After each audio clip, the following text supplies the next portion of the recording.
welcome back to another episode of Your Mom on Drugs. My name is Josh Klaus, And I'm Jennifer Seltzer. and we are here to talk about all things drug related, usually the kind that you pop into your mouth that will help alleviate symptoms that you have in your body. My name is Josh, like I said before, and I've got a bachelor's degree in biology and a master's in public health. And I'll let you say your credentials. Okay. And like I said, my name is Jennifer Seltzer, and I have a bachelor's degree in pharmacy and also a doctoral degree in pharmacy as well, too.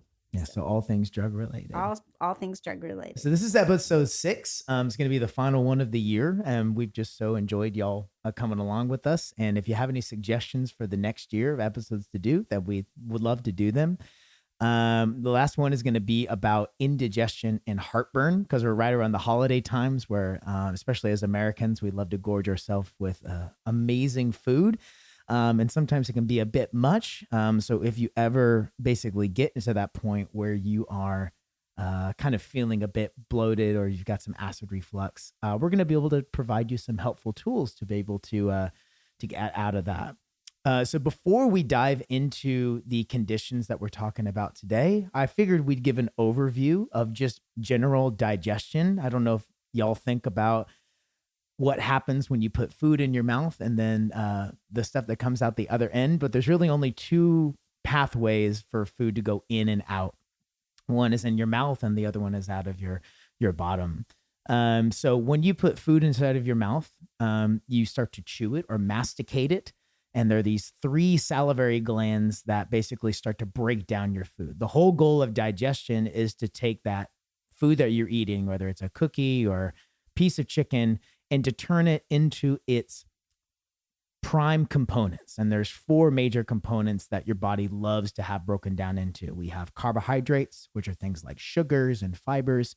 We've got fats, which can be like oils or butter. And we're going to get those into lipid form. And then we have protein, which are usually big, long strings of these things called amino acids. And we want to get those down to the smallest form of either amino acids or peptides. And then we also have nucleic acids, which makes up things like your DNA and your RNA, which are responsible for your cells, like producing more of themselves. So you kind of want to think about these are like the resident Lego blocks of your body. And then your body uses these Lego blocks to build these really cool structures inside of your body, like your hair or your bladder or whatever it is.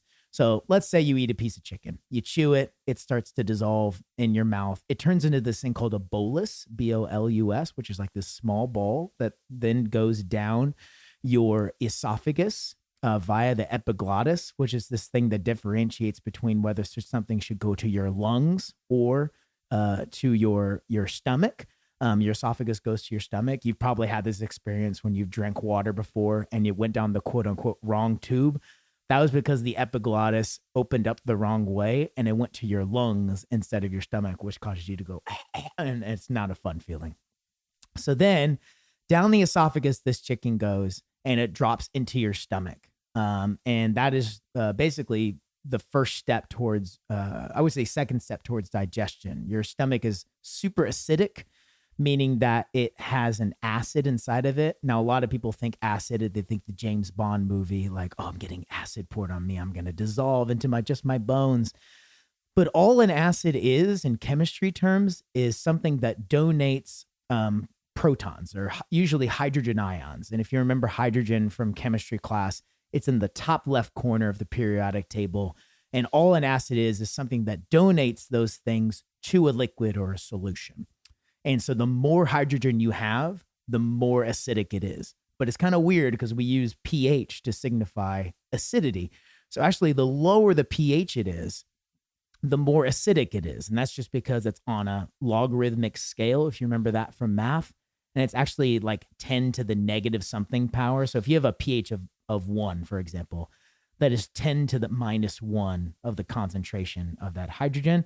But if you have 10 to the minus 7, that's a pH of 7. So 10 to the minus 7 is less than 10 to the minus 1. Hence, you have I think that's a million times less hydrogen because it's also a factor of 10 scale. I know I just threw a lot of math and numbers at you, but this stomach has, it's amazing. It's got this mucosal lining that prevents the acid from dissolving the stomach itself. So you have this amazingly acidic environment that's breaking down this food, breaks it down to its component parts, but it's not done yet. It then goes to your small intestine. Your small intestine has 3 sections to it. And the first section of it is the duodenum. And that basically secretes something we call a bicarbonate. If you've ever taken Alka-Seltzer before, it's something to neutralize the acid. So your small intestine doesn't like acid. So as soon as the stuff from the stomach, which we call chyme, CHYME, which is the digested food, goes down into the small intestine, and then it neutralizes the acid. So then your small intestine can absorb the nutrients that you just digested from your stomach and put it into your bloodstream. And your small intestine is so cool. They have these like little finger-like things called villi that essentially, if you ever think of like your bed sheets, like really crumpled up onto the bed, you can like ball up your bed sheets on a bed, but then when you stretch them out, they can cover the whole bed. Your small intestine is like that. It really compresses to increase surface area so that every little nook and cranny of your small intestine has a blood vessel associated with it that can take that nutrient and then bring it to the rest of your body. Because guess what needs food? Your brain, your heart, your liver, and it needs to get from your small intestine to the rest of your body, which is what your circulatory system is for, AKA your blood. But then it's not done yet. It then passes all the way through to your large intestine. And it's called large not because it's longer, it's actually just wider. It's also called your colon. And that is where water retention is happening, because a lot of your contents inside of your stomach are very wet. Your body likes to keep water. So it actually will reabsorb some of the water from this process back into your body. And as soon as that's done, whatever your body didn't use, whatever it considers as waste. And actually, a lot of that are dead red blood cells. And anytime that you are excreting out of your behind, it's brown. Yeah, I can say rectum. My mom's given me permission to use the medical term.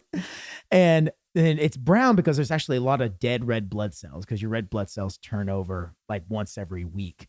And then all the remaining nutrients that you didn't like to process. And for some reason, some of those things are corn and peanuts, which have a hard time getting broken down by your body, if you've ever seen those in your stool. So that's just to break down a basic digestion of what normally happens when you take a piece of food and you put it inside of you. You essentially are your food, but the atoms and all the molecules that you eat eventually become a part of you. So if you eat a solely chicken diet, you essentially are just a human chicken. Well, and don't forget too that as far as eliminating waste, not only do you eliminate it through your rectum, but it's also in your urine as well too. So Also, some of the waste from the stuff that you eat also gets eliminated from your urine. yeah. Okay, so both pathways. That's really cool. So that's when things go really well. And then you eat a piece of food, you're satisfied, and you go on with the rest of your day. But every now and then you'll get something go wrong. And I'm going to let my mom kind of get into one of the first things that can go wrong, which is heartburn.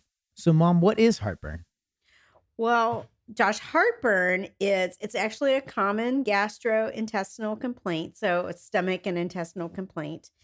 And it's defined as a burning sensation in the stomach or the lower chest that can extend up toward your neck, and every now and then it can also extend toward your back as well too. So it's a higher kind of, lower chest or higher kind of stomach kind of feeling. It's a burning sensation, and it's interestingly, it's a symptom of acid reflux. So that means that the stomach contents are coming kind of up into your either esophagus or the upper part of your stomach area and stuff.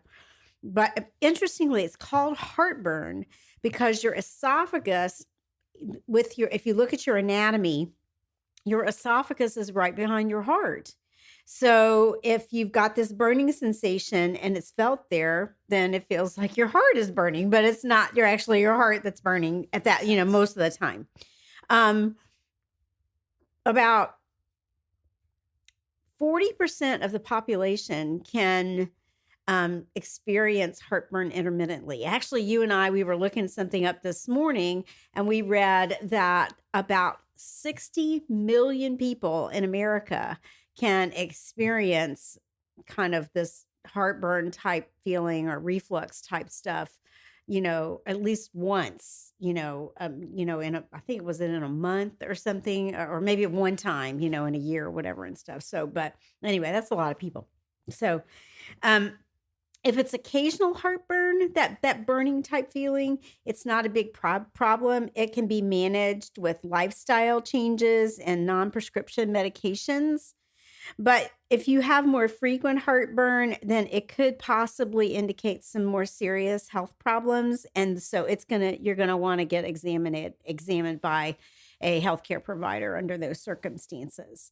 Um, so would you like me to talk about kind of the pathophysiology behind heartburn at this point? Yeah, Or that okay. would be great, because I think for some people, it's also good to recognize like if you're just experiencing temporarily versus chronically. And I think chronically would be just described as how much 2 episodes a week, More than or 2 episodes a week, I yeah. think. Yes. So if you're having this, once maybe after a big meal, it'd be something to keep in mind, of like, okay, maybe some of the lifestyle choices I can change, or just realize that life isn't perfect. And sometimes, these things are going to happen. But, when it does happen, we can talk about the pathophysiology, and then we can talk about maybe some of the lifestyle choices that can tamper the temporary heartburn, and then versus the chronic one. Okay. So there are, I think Josh kind of alluded to this a little bit, but so kind of like the stomach, the esophagus has defense mechanisms in place that protect it from the mucosa getting damaged. So the esophagus has a protective lining in it. And so it has what we call an anti-reflux barrier at the bottom, which we call the lower esophageal sphincter, or LES. And then there's also some other things that help to to keep acid, or I'm sorry, to help promote acid clearance from the esophagus. So things like what we call peristalsis. So that's that movement of your food, and it kind of does it in kind of like an inchworm kind of thing. It's like it moves a little and then it stops, and then it moves a little and it keeps going down through your gastrointestinal tract. And thank goodness you don't have to exert any effort. Like, No. it's a thing about your muscles contracting, like when you have to lift something up, but your body does this automatically. That it does. Thank goodness. One of the other things is gravity. So just being upright, allows things to go down. And then your blood supply in the esophagus as well, too. It helps to remove things like hydrogen, and it provides bicarbonate and other nutrients. And like Joshua talked about, hydrogen is going to be more acidic, and so it can cause more damage, whereas bicarbonate is more neutralizing and is going to be more protective. So if you have a disruption in one of those protective mechanisms, either in that sphincter at the bottom, or in, any of the other types of things, the blood supply, or if your peristaltic mechanism is not working correctly, then you may end up with an increase in your esophagus of acid exposure, because remember that the stomach contents is acidic. And so your esophagus doesn't like that. And so sometimes, there's different ways that, that it could be damaged and stuff. So, but again, if you have more contact with your esophagus, with the stomach content, then this is called reflux. So that means that you can think about that. The content from your stomach is refluxing back up into the stomach, because that valve at the bottom of your esophagus is keeping it from being there and stuff.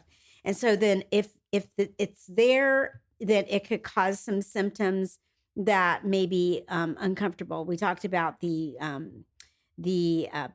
burning feeling in your chest. You could have pain in your chest when you bend over or you lie down from the fact that this protective mechanism is not working.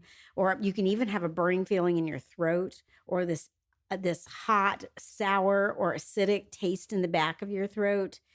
You can have some difficulty swallowing, belching, or burping. and feeling that bloating feeling as well too. So there's a lot of the symptoms that can go along with heartburn, and we can all probably think of at least one time when we've experienced this.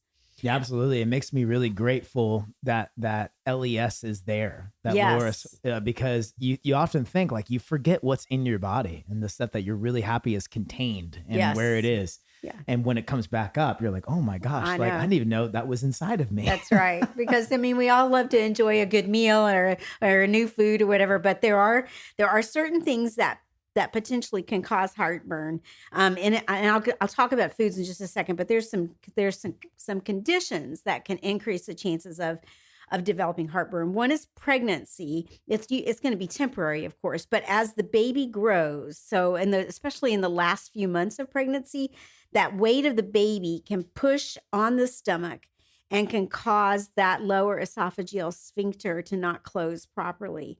So it's going to let the stomach contents rise into the esophagus. Another thing that can cause problems with that sphincter is a hiatal hernia. And a hiatal hernia is when part of your stomach, there's a layer of muscle that kind of separates, if I'm remembering correctly, anatomically, it kind of is maybe it's between the stomach and the intestines, maybe. I'm not exactly, I cannot remember where the diaphragm is, but what happens with, maybe it's above the stomach. That's probably where it is. So your stomach can push, if there's a hole in that diaphragm, then that's part of your stomach can get through that hole in the Oh, diaphragm, wow. and it can affect the closure of that sphincter at the bottom of your esophagus, because you shouldn't have a hiatal hernia, and Yeah. stuff. So, and so it usually requires surgery to have that fixed. Another thing is gastroesophageal reflux disease. So some people can have, for a variety of reasons, can have that sphincter not work, and so you've got this chronic regurgitation or reflux of the stomach contents into your esophagus, and so it's called gastroesophageal reflux disease. Some medications can cause heartburn, especially things like aspirin and the nonsteroidal anti-inflammatory drugs like ibuprofen or naproxen. Being overweight or obese can also cause problems with heartburn. If you overeat, we've all experienced that, and you're just like, oh my gosh, why did I do that? And Um, that makes a lot of sense just because if you think about your stomach, I think a lot of times you don't realize how small it is, but I think it's been pictured as like the size of your fist. And when you eat and consume things, it obviously expands to a certain amount because there's a certain stretchiness to it. So obviously your body can only handle so much food at a time. It's mechanical. So if you're eating really quickly or eating a lot of food in a single sitting, and remember the peristalsis, like my mom talked about, it's kind of a slow process. It's kind of like you're squeezing almost like icing out of like one of those what do you call them, those piping tubes. And so it's just going to take, or even toothpaste is a great example of that too. And so it's going to take a certain amount of time for that paste to come out of good to go from one place to another. So while it's going from the stomach to the small intestine, there's going to be a lot of stuff filled inside of the stomach.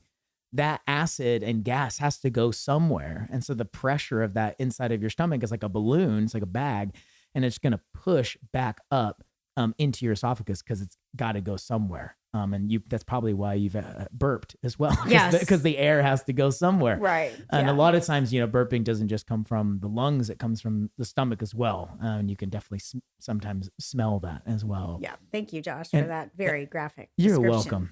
Indigestion and Yes. heartburn. There you go. Also, too, another time you might feel heartburn is if you lie down too quickly after you eat.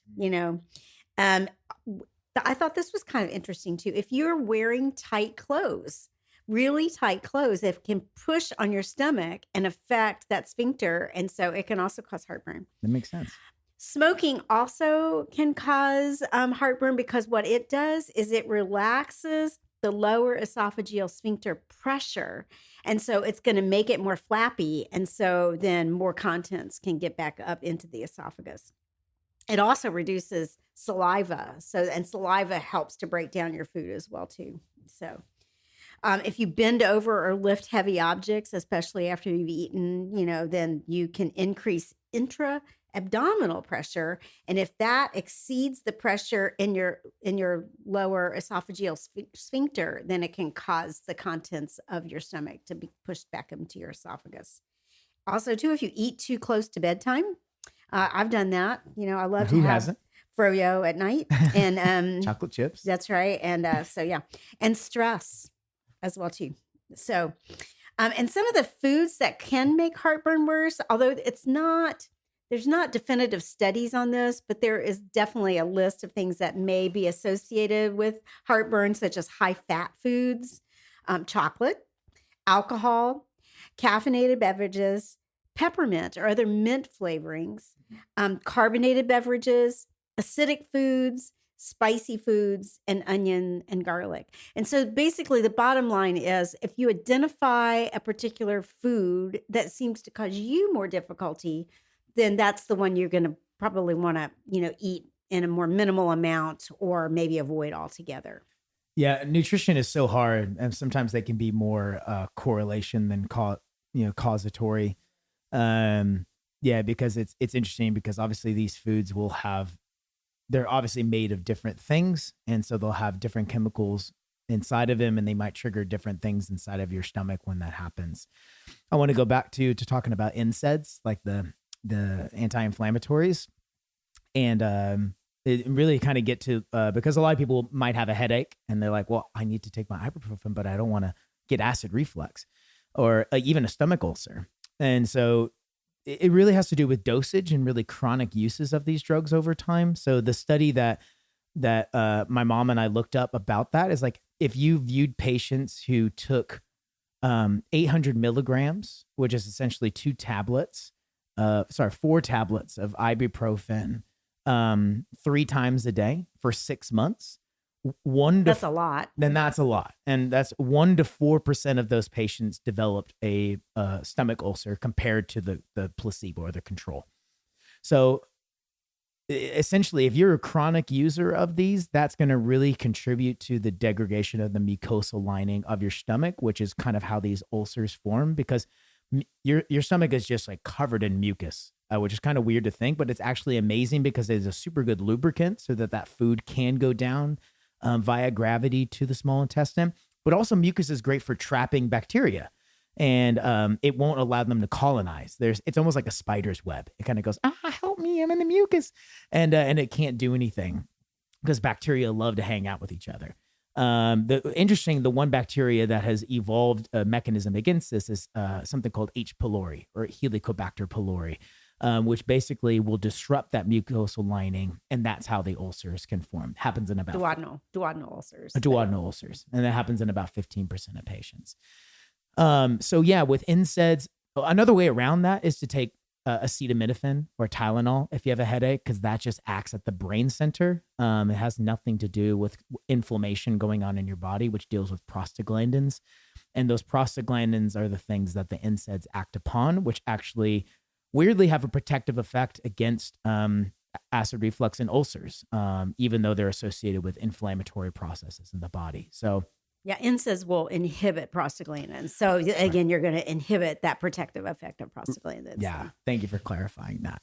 And yeah, so just want to let you know that I know sometimes it can seem like an either or. Do I take this? Do I not? It really depends on how often you're taking the drug or how often or how much of it you're taking over a certain period of time. That's going to contribute a risk factor. So yeah, and along with the foods too, like your body, you know what you're taking. But again, it's really hard to isolate a certain food just because you eat so many at the same time. It could be a combinatorial effect. It could be just one of them. It could be none of them. So it's tough, but yeah, trying to make it clear. Is it okay if I take this moment now to talk about indigestion as well too? Absolutely. Yeah. So we okay. should move on and maybe differentiate between the two. Yes. So we talked about heartburn, where you're going to feel the pain, maybe lower chest, upper stomach. Well, indigestion is going to be an uncomfortable or burning feeling in the upper part of the belly. So it's like a little lower down. Okay. So it's also that it's got a medical term called dyspepsia. So because, oh, Joshy, you probably are, better at, because pepsin is I think it's one of the digestive enzymes in the stomach and stuff. So Yeah, it's pepsin is responsible, I think, for degrading the proteins in your yes. body. So And that so ia is the suffix that refers to condition. So it right, must and be, dis means broken, yeah. or something's wrong with it and stuff. If any of So our listeners wants to look that up, feel free and then leave it in the comment. yes, please. So, so again, indigestion is going to be characterized by you're going to have a feeling of fullness after eating. You may feel like you get full faster, so you call that satiety or an earlier satiety or feeling fuller. You can have what we call epigastric pain, so it's that top of the stomach kind of pain, or burning. So it's a little, it's located a little bit different area in your body and stuff. So, and again, the pathophysio or how that happens, is not as clearly known as the mechanisms for heartburn. Um, it may be due to delaying stomach emptying. So then you're going to have more that feeling of fullness, or feeling like I'm not as hungry now anymore. Or it could be that your intestines aren't moving as in the right, that natural flow with the peristalsis and stuff like that. And what I found as far as reading, as far as indigestion is concerned, is that sometimes it's considered more of a symptom rather than a condition. Whereas heartburn is a condition, then indigestion or dyspepsia is more of a symptom going along with something else. And so some of the causes associated with indigestion are that you could have increased nerve sensitivity in your stomach area, or food sensitivity. You could have it could be due to the meal that you ate. Maybe you ate it too fast. Maybe you ate a food that you didn't like as much or whatever. Maybe it could be again acid reflux, or that gastroesophageal reflux disease can also be associated with indigestion. Ulcers also can cause you to feel that way, and like I mentioned, I I think that we can clarify this, but from what I remember learning in school, primarily the ulcers that happen in the duodenum part of the small intestine were associated with Helicobacter pylori. I'm thinking gastric ulcers were not as affected by the bacteria, but there may be new data on that, so we'll have to verify that. Okay. Yeah. If you've got slow stomach emptying, or medications, there are some medications that can affect your gastrointestinal motility. And so if they're slowing it down, that could also contribute to that as well too. Other things that can cause indigestion are if you have too much alcohol or caffeine, if you eat too much or too fast, fatty, spicy, or acidic foods, and stress and anxiety. So you can see some similarities between heartburn and indigestion as far as some symptoms, as well as some causes as well too.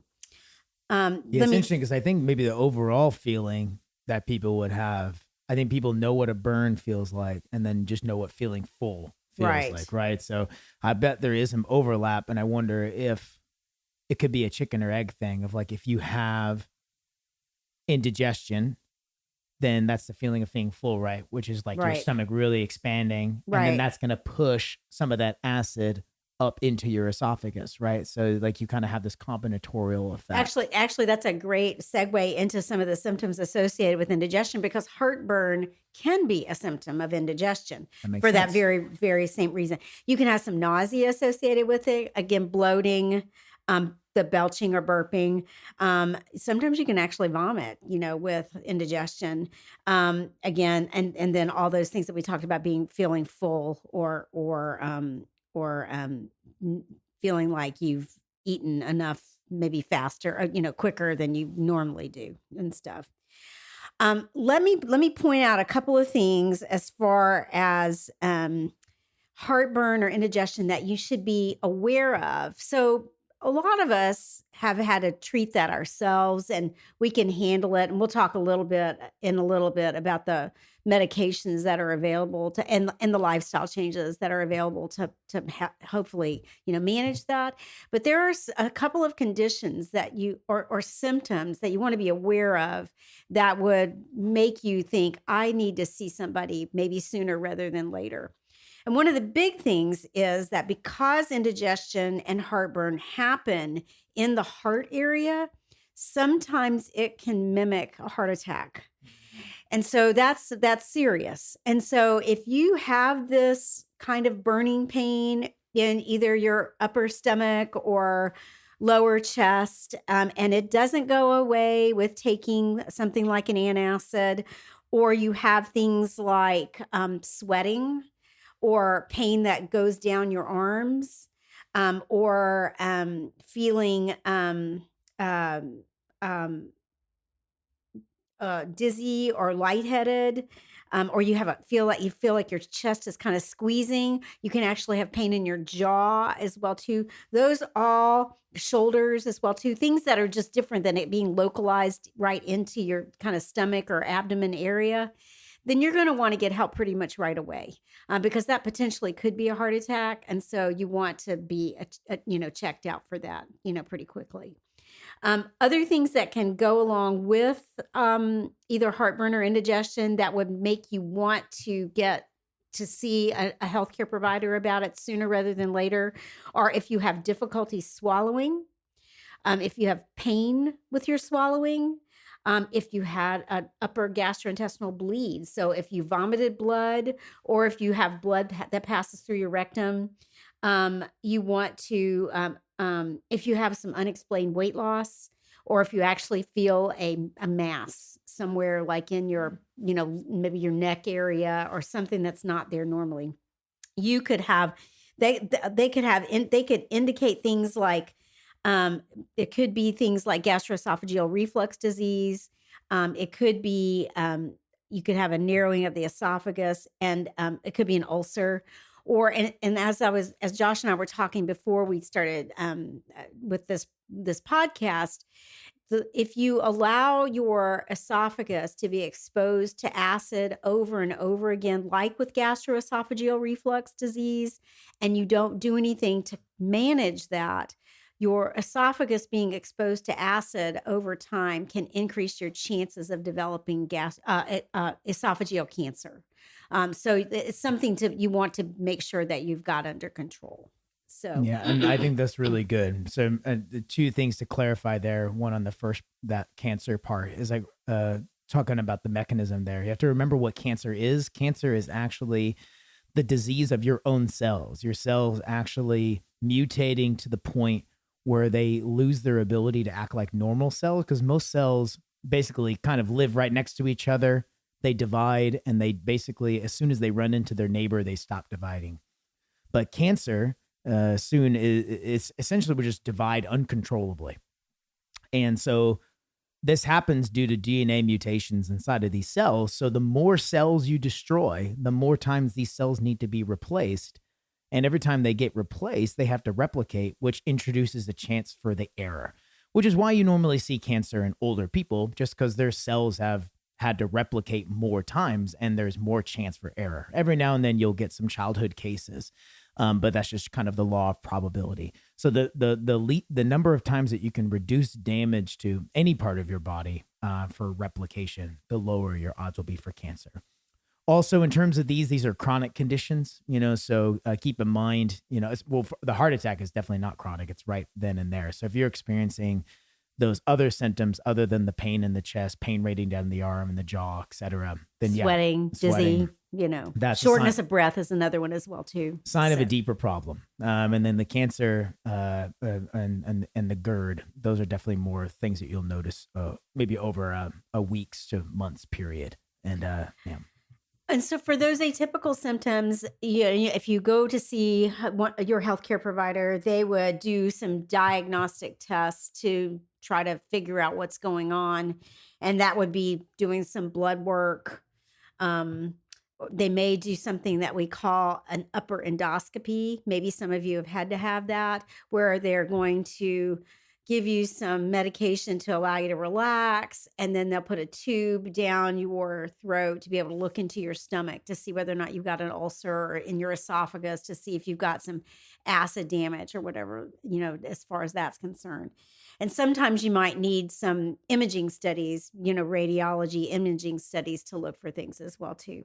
But that's really beyond our scope. But those would be the things that you could expect if you went to see your healthcare provider, if you were having some atypical symptoms that lasted over time. Yeah, unfortunately, getting that deep into the body means you have to probe pretty deep. So it's almost like worse than going to the dentist. But luckily they'll give you stuff to relax, and it's better to know what you've got than to not know. Right. Because some things can be treated, and you prevent even a more serious condition. Yeah, well, speaking of treatment, let's talk about things that we can do to treat at home. I think one of the things that I struggle with personally is when I experience indigestion, I often think, oh, I need to take, Pepto-Bismol, or I need to take an acid, because it's really just the acid that's causing my indigestion, when it really could just be that I'm too full and I've eaten way too much. And actually putting an antacid might actually make that worse, because if I don't have enough acid, then it won't be able to digest my food as readily. So I'm hoping that you can go through some of these treatment options for these different conditions, and maybe let people know, which ones work well for different conditions and which ones don't work as well, so that they can have a pretty good guide when they experience these conditions. Well, we're going to start, first of all, with lifestyle modifications. So again, this is like no drugs. So what do I do to keep from having heartburn or indigestion if I happen to be someone that gets it, once a month or whatever, or I see a pattern developing and stuff as far as that's concerned. If you happen to have you're carrying a few extra pounds along with you, trying to lose some weight can help to reduce heartburn, belching or burping, and regurgitating your stomach contents back up into your esophagus. You want to try to avoid eating within 2 to 3 hours of bedtime, if that seems to be the time when you have most of your problems. Interestingly, sleeping on your left side, I thought this was really interesting. Somehow, the way your anatomy is set up, it can help with your digestion and removing acid from the stomach and the esophagus more quickly. So you can elevate the head of your bed. And this is actually not sleeping on more pillows, because that motion could actually cause you to kind of crunch over and kind of block your stomach and increase stomach pressure. So it's more like putting blocks under your bed, and stuff. So you actually raise the head of your bed, Or if you have one of those cool beds that you can like raise from the back. Yes. Which those are A pretty sleep expensive. number bed. Yeah, exactly. Here, we can do a little ad. No, not really. Sponsor us, please. Yeah. Quitting smoking, because there's a lot of reasons to quit smoking. I apologize if you love smoking, but there really are a lot of reasons to quit smoking. I don't apologize at all. She can do that. So, avoiding trigger foods. If eating curry just does you a number, then you might have to give it up, So, I'm not picking on curry loving people, but it could be, oh my gosh, in South Texas, we're talking about all the spices in Tex-Mex food, and stuff. So that would, if that is the problem, then you want to deal with red pepper, so. Yeah, I find it's interesting, because I wonder if it's actually, I have no answer to this. I'm just, spinning off the top of my head. I often wonder if we often blame the foods that we love for causing these things because we love them so much, so we actually eat more of them. Like, no one blames broccoli for indigestion, right? It's like, but they blame ice cream or cookies or curry because it's delicious. And so you eat more of it because you're getting all that amazing dopamine hit to it. So I often think that, honestly, eating a little less, especially as you get older, like when you're a kid, I'm sure everybody remembers when you were a kid, you could just eat anything. And I don't think you ever got indigestion.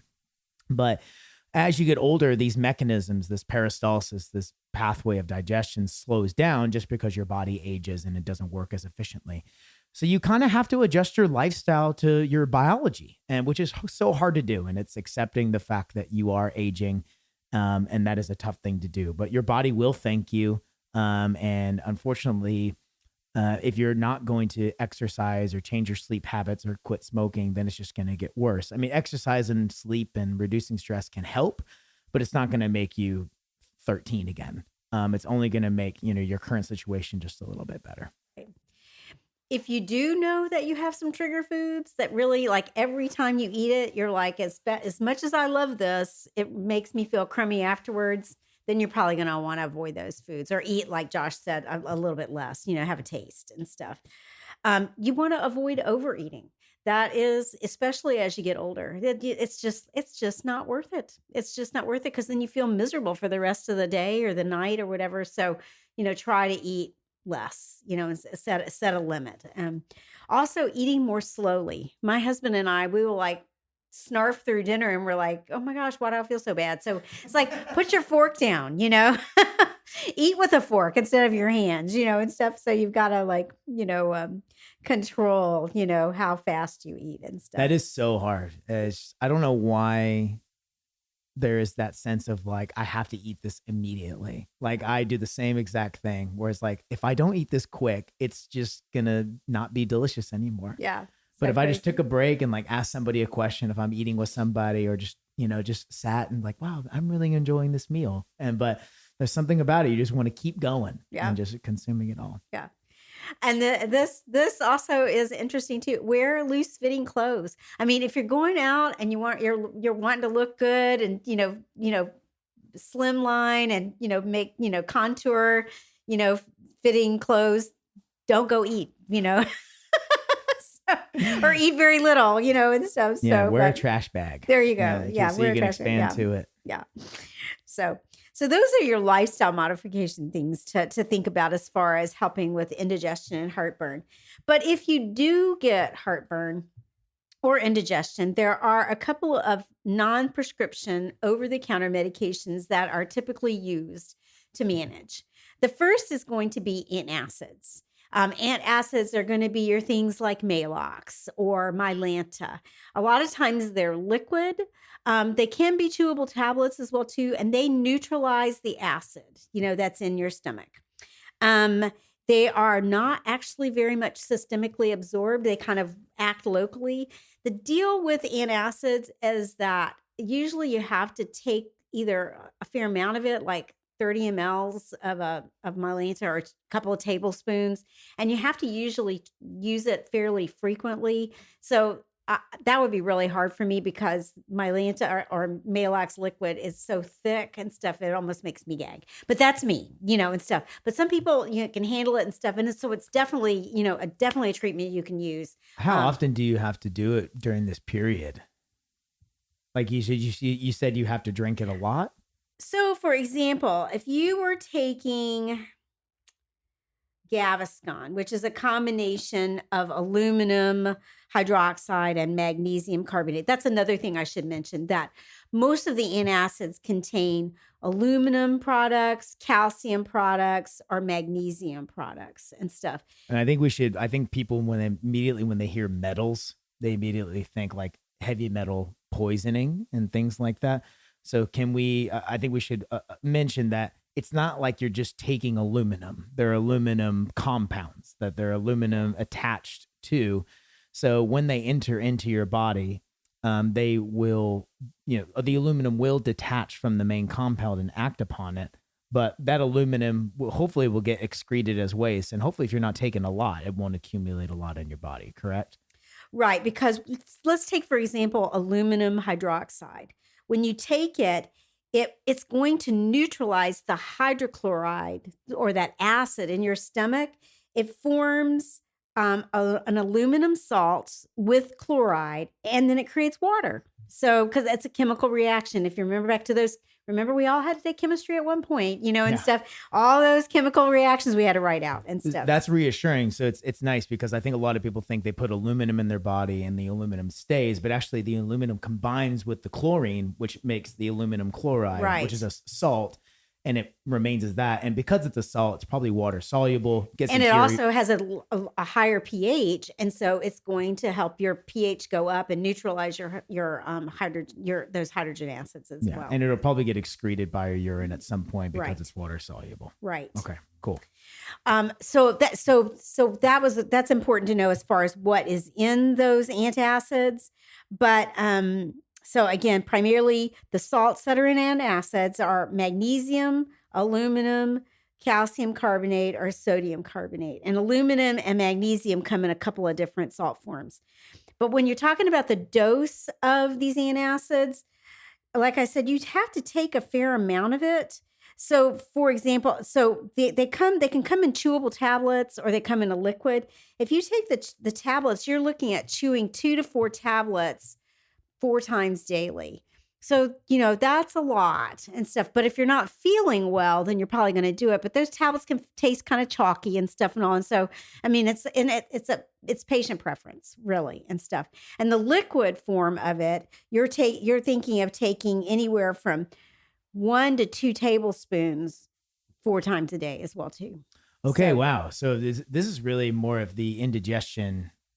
Indigestion, heartburn doesn't go away. Right. And you're like, okay, I got to take this and get it away. So you have to be pretty consistent with taking these over maybe an 8-hour period. And maybe one dose will do it for you. For sure. It just depends, and That's stuff. a good point. So, yeah.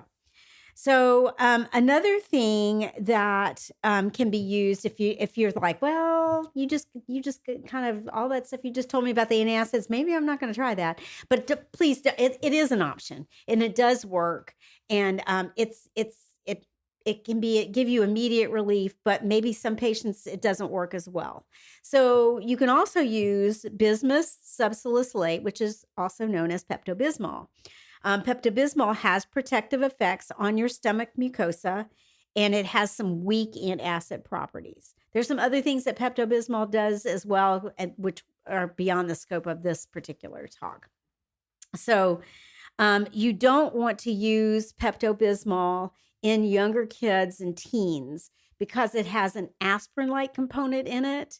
And aspirin in kids, and every parent knows this rule, in young kids and teens, they're not supposed to use aspirin in kids because if they've got any chicken pox or flu-like symptoms, things with a fever, in rare instances, it can cause a condition called Rye syndrome.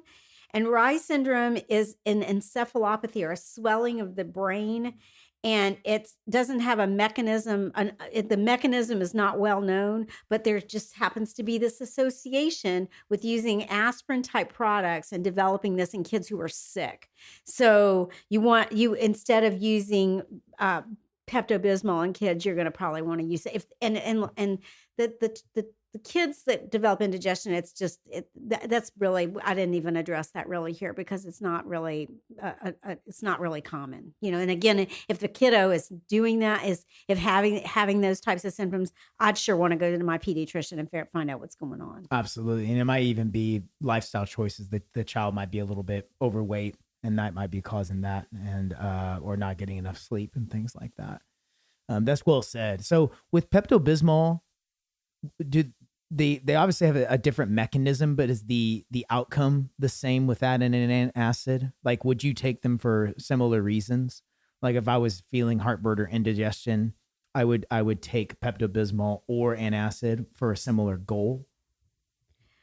So I didn't really see any comparative data looking at Pepto-Bismol and antacids from just my clinical thought on that would be that, yes, they can both help with heartburn or indigestion, but antacids have a direct neutralizing effect on the acid component, and Pepto-Bismol is more of a protecting the mucus lining of the stomach and the esophagus. So I think it's going to be patient specific. Maybe Pepto-Bismol works great for you when you have heartburn or indigestion, but maybe it wouldn't work great for me. So it's certainly something you could try to see if maybe you have a lighter case of indigestion or heartburn, whether it works.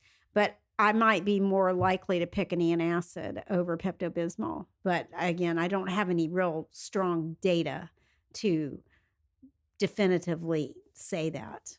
Yeah, it's interesting. Yeah, with some of these different mechanisms, they obviously yield different results. So if you're having a hard time, if you feel like you just got more of an acidic environment in you, then yeah, maybe antacids. Right. And yeah. we have to remember too that Pepto-Bismol is promoted for use in multiple issues, including diarrhea, nausea and stuff, which are different and could be potentially involve different mechanisms of the medication that are beyond the scope of heartburn and indigestion. Yeah. So maybe if you are able to solve the diarrhea problem, they might have some downstream effects on the heartburn and indigestion for some reason. And it's just like, oh, look, we did that too. Yes, maybe so. Yeah. That's a good point. It's beyond my scope here. So, okay. Then the other medications that you're going to see. So the next thing that if you want to take something that maybe you don't have to take as frequently, that also works to help to control acid production in your stomach, is going to be what we call a histamine 2 receptor blocker. That's going to be your thing like a cimetidine or famotidine or Pepcid. So Tagamet and Pepcid are the brand names. It used to be that Zantac was also available, but Zantac has been removed from the market a couple of years ago because it was identified, and researchers then identified that it contained a chemical in it that could be a potential human carcinogen or could potentially cause cancer in patients. So they took all the Zantac off the market. But that problem is not seen with Pepcid or Tagamet. And so these drugs, they're, like I said, they're histamine 2 receptor blockers, or we call them H2RAs. They reduce acid secretion by inhibiting histamine on the histamine receptor of the parietal cell.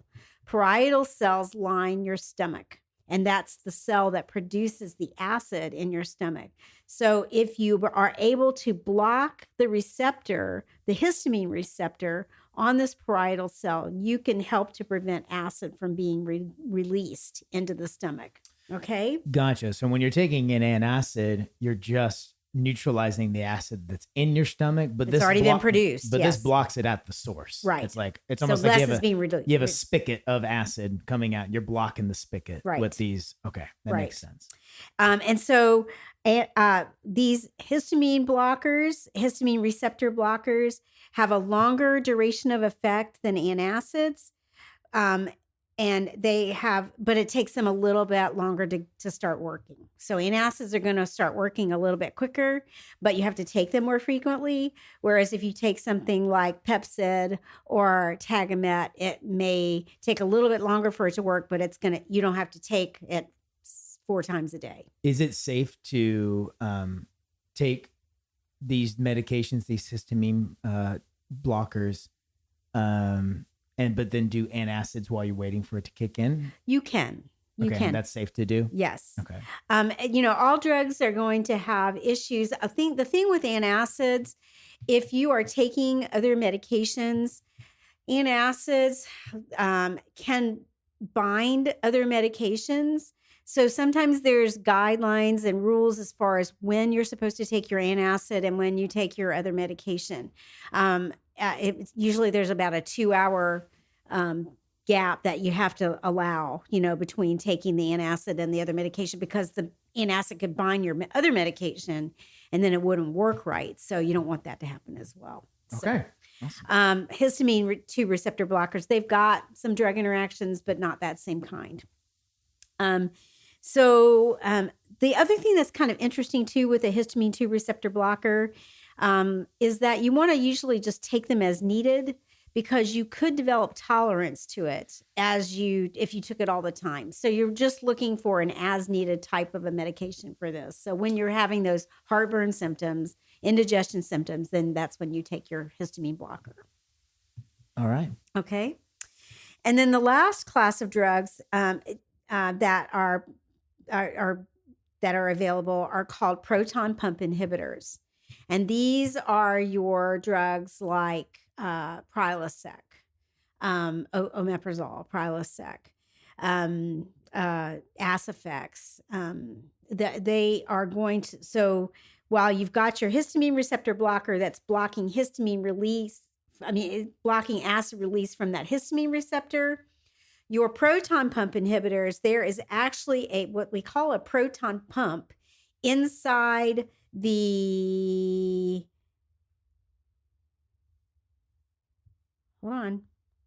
it's inside the parietal cell. And by blocking this pump, then you are blocking the production of acid even further down than just at the release point and stuff. So you have less being produced. Yeah, because remember from our earlier talk about what acids are essentially the ability to donate these, positive proton ions. So if you are taking away one of the ingredients to make these acids, then yeah, you're going to diminish the amount of acids. Right. I just want to make sure I'm speaking. You know what? I think I misspoke. May I rewind? You may rewind. So you've got, your histamine receptors that allow acid to be released, but this pump is the last step in gastric acid secretion, and so blocking it then blocks acid from being released from the cell. So it's a more potent binding. It's a more sounds more prolonged specific. binding, and so basically, proton pump inhibitors are not prescribed unless you have more frequent heartburn. So it's going to be the people that have it a couple of times a week. For people who experience not for the GERD. occasional heartburn. Yeah, it's not going to be for that occasional heartburn so much as it's going to be for more things like gastroesophageal reflux. Yeah, so this isn't something you can get over the counter. You can get it over the counter. Oh, you can? You can.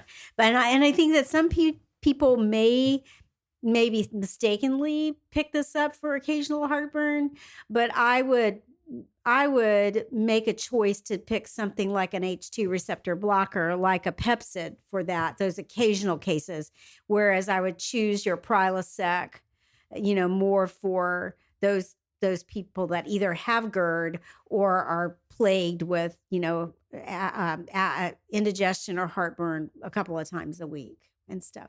Again, if you have heartburn more than 2 times a week, there could be something else going on. So that's when you want to see your physician or your healthcare provider. Again, if you end up getting diagnosed with GERD, then a proton pump inhibitor is one of the treatments for GERD. And so you could then purchase it, over the counter. Sometimes it depends. This is just a little aside, but it depends on your prescription drug program that you have with your insurance. If you have health insurance and prescription insurance, sometimes it could be cheaper to get it filled through your prescription plan than buying, omeprazole over the counter, so you just have to figure that out price wise and stuff. But you do have the ability to buy it over the counter if you need it. But I would hold off on getting this for those occasional heartburn symptoms, so.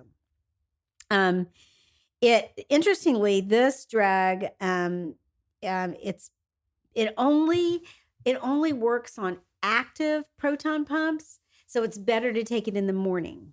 Whereas histamine 2 receptor blockers, yes, you can take it for your occasional heartburn, but it tends to work better with your acid secreting histamine cells overnight. So it's better to take it at bedtime, or closer to bedtime if you got to take one. Now, if you get heartburn in the middle of the day, then you can definitely take a Pepcid, and stuff. But it might be after your dinner, you might be experiencing it after then, which would be a good time to take the Pepcid. You don't want to take a proton pump inhibitor on your own without guidance for more than 14 days straight for 2 weeks, or for more than once every 4 months, unless you're being guided by your healthcare provider. Because yes, it can be taken daily to treat GERD, but you want to have that diagnosis and you want some guidance by your healthcare provider as to how long to take it and what things to watch out for. Okay, great. I think those are great treatment options and a really good summary of, almost like the most basic to the most severe. Yeah, it's a good train. So let me just kind of review a little bit about when heartburn can be more serious than heartburn. So if you have frequent or constant heartburn every day, then it could indicate that you may have gastroesophageal reflux disease, which can lead to esophageal cancer if you don't treat it. So you're going to want to get some help with that. If you have abdominal pain, it could mean that you got a stomach bug, or it could be that you've got an infection, excess alcohol use. A lot of, alcohol overuse can cause some other issues that can cause abdominal pain. And so you'd want to have that checked out. Medication-induced stomach ulcers can also cause abdominal pain. So again, you want some help with that as well too. If you have the hiccups or coughs related with things like heartburn, it could indicate a hiatal hernia. So you want to get that checked out. If you have difficulty swallowing, it could mean that you have an irritation in your esophagus or gastroesophageal reflux disease. Want to get that checked out. If you have nausea and vomiting associated with it, then you could have GERD, you could have a hiatal hernia, or you could have esophagitis. So something else to check out. And again, as we mentioned before, if you have severe chest pain or pressure, if you take an antacid and in a few minutes you don't see any relief, you could potentially be having a heart attack. So you want to get some help right away. So let me just kind of summarize what we've talked about. Josh, do you have any other things to say before I kind of summarize what we've talked about today? No, I think we're ready to wrap it up. Okay. So self-treatment of heartburn and indigestion or dyspepsia should be limited to mild or moderate symptoms.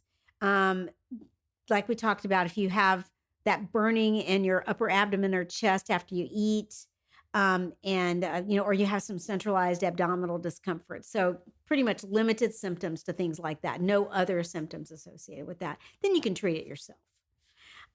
If you have any atypical or alarm symptoms, please go get help from either an emergency center if it seems like it's a heart attack, or your healthcare provider if it's any of those other types of symptoms. If you're a parent with a kiddo, treatment of mild, transient, or infrequent heartburn, sour stomach, or indigestion should be limited, and really should, if you got some frequent a kiddo that's complaining of that frequently, then I would see your healthcare provider for that. Pregnant women can treat mild and infrequent heartburn, which you're going to possibly see with later pregnancy, with calcium and magnesium containing antacids. They have been shown to be safe in pregnancy. Patients with heartburn should be remember the lifestyle measures that we talked about that maybe you could implement to help reduce your cases of heartburn and indigestion. You should try to go through those as well too, so that you can minimize experiencing heartburn and indigestion. Things like overeating or losing some weight, not lying down after you eat, that type of thing. And also too, we talked about the different types of over-the-counter medications that are available to you. You can try the different ones, specifically antacids and histamine blockers for those occasional cases of heartburn, to see what works best for you. Remember, they both kind of help to block the effects of acid on your stomach. Again, antacids are going to work a little quicker, but you have to take them more frequently. Histamine receptor blockers may take a little bit longer to work, but they are going to work longer. And then proton pump inhibitors should be used for those people who have frequent heartburn occurring more than twice a week. Make sure that you don't use them chronically without some guidance from a healthcare provider. If you have any symptoms that worsen or change, make sure you contact your healthcare provider as well too. So that's all I've got. So, well, that's fantastic. And I feel full. Maybe we need to go get some sort of an antacid. Yeah, maybe we should prevent that heartburn. Yeah, and again, for those of you out there, also just remember, eat a little slower, savor that meal, be thankful that you have a meal, and that might cause you to slow down just a little bit. But we hope that this helps during the holiday season. Please be around people that you love and give them an extra hug for us, because there's no greater time than just sitting around with your loved ones eating really, really good food. And if you do it responsibly, then you'll wake up the next day wanting to do it again. So thanks again for just coming with us on this journey for this year. We are so happy that you came along with us, and we will see you in 2024. So with that being said, my name is Josh Klaus, And I'm Jennifer Seltzer. and this has been another episode of Your Mom on Drugs. See you next time.